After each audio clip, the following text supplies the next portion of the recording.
Yes guys, welcome back to another Fantasy Football Fix YouTube video. My name is FPL Nacho, and in this video it's going to be a little bit of a wildcard special where I'm going to be revealing my current wildcard team going into that game week 10 deadline, alongside showing you some alternative drafts. One of those doesn't include Son, so make sure you do stick around for that one. And as always, if you are looking forward to today's video, please do consider dropping a like and smashing that subscribe button. Without further ado, let's get into today's video.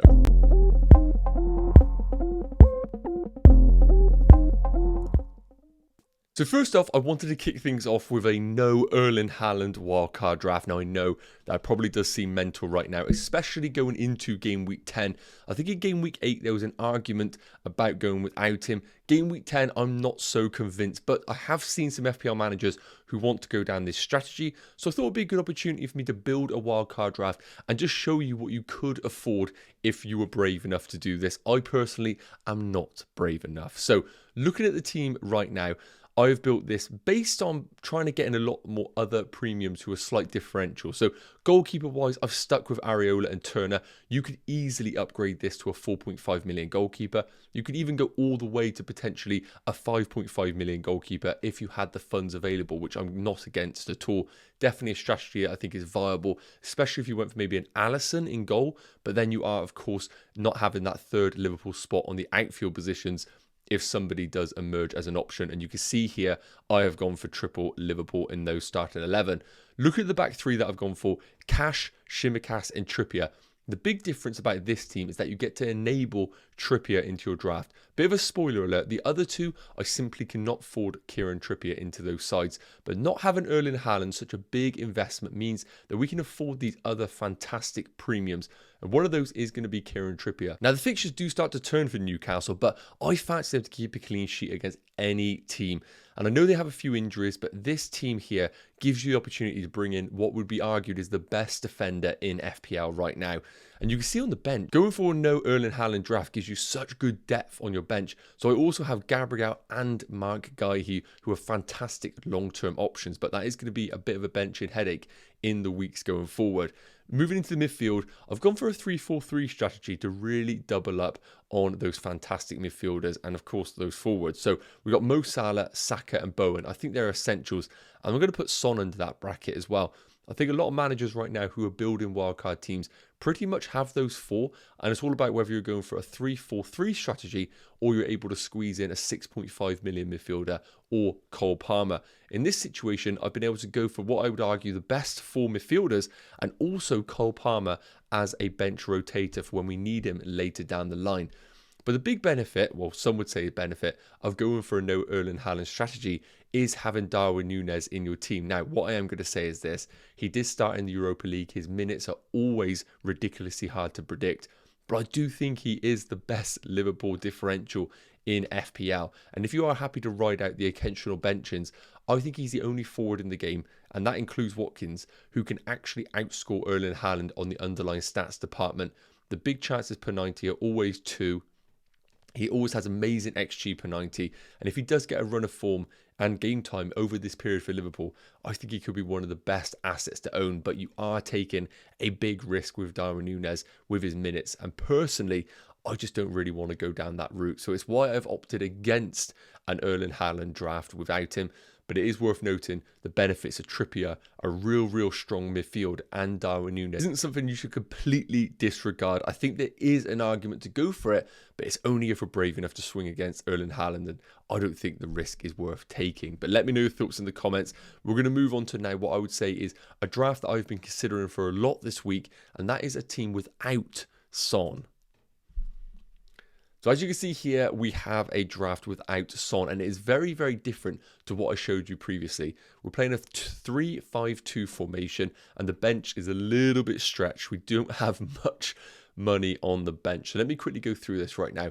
There's a common thread with this, and that is Areola being the #1 goalkeeper in all of these wildcard drafts. Now, if you're going down this route with the Son and you're owning all the other premiums, you're not going to be able to afford a 4.5 million goalkeeper alongside Areola. So I think Areola is your goalkeeper, and I really think Strakosha is the best backup. Matt Turner is okay, but he's slightly more expensive, and I think the expectation is that he could lose his place to the fantastic reserve goalkeeper that they do have. So it is worth noting, you could go Areola and Turner may well lose his place later down the line. So with this draft, I've just opted for the goalkeeper that has already been dropped, and there might be a chance that Strakosha comes back into that Brentford team. Now, moving into the defence, unfortunately, we've had to sacrifice Kieran Trippier in this draft.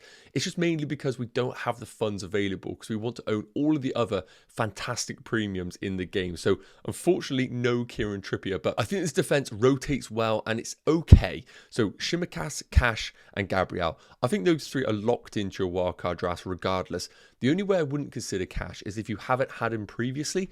Then I might look at maybe downgrading him to a Lucas Digne maybe, as he's slightly cheaper, or even a Pau Torres. But it's worth noting Digne is on 4 yellow cards, 1 away from a suspension, I do believe. And looking at the bench defenders that we have, Maguire, I cannot believe Maguire has entered the team.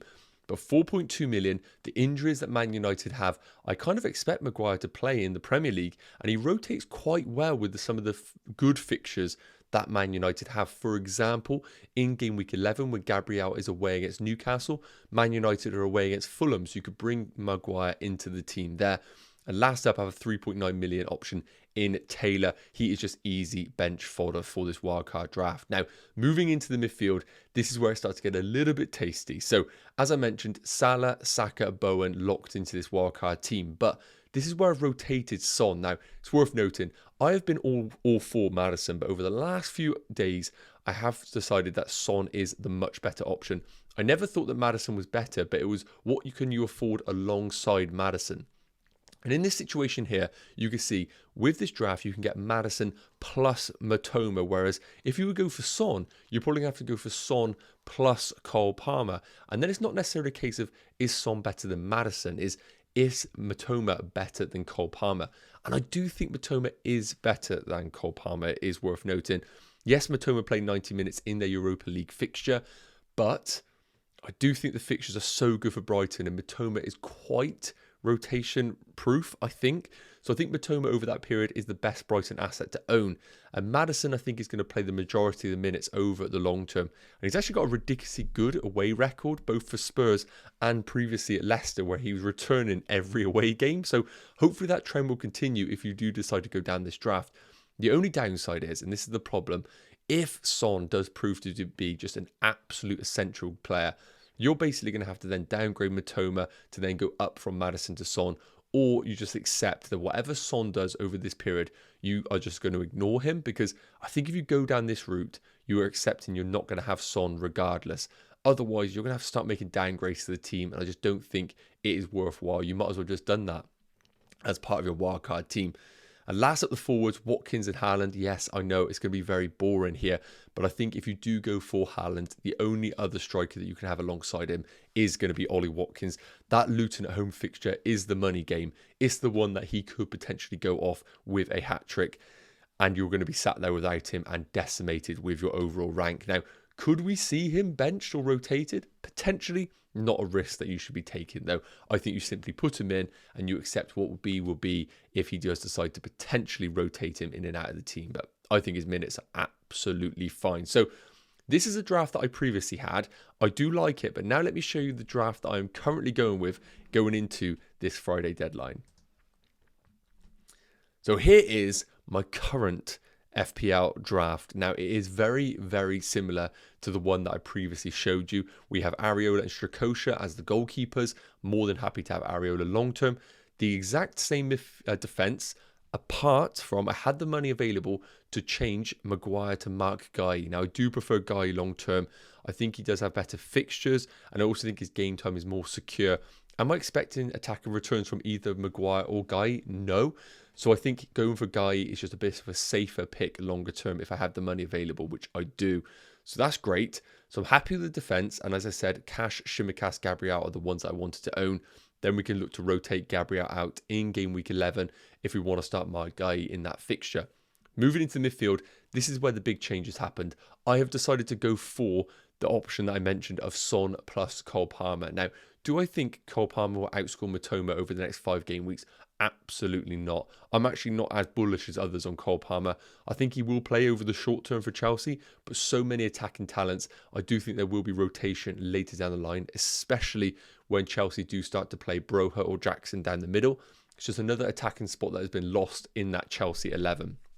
But the reason why I've opted for Son right now is not only is he the best Spurs asset, and I've backed that since day one, he is the best Spurs asset, but can I get there if I decide to go without him?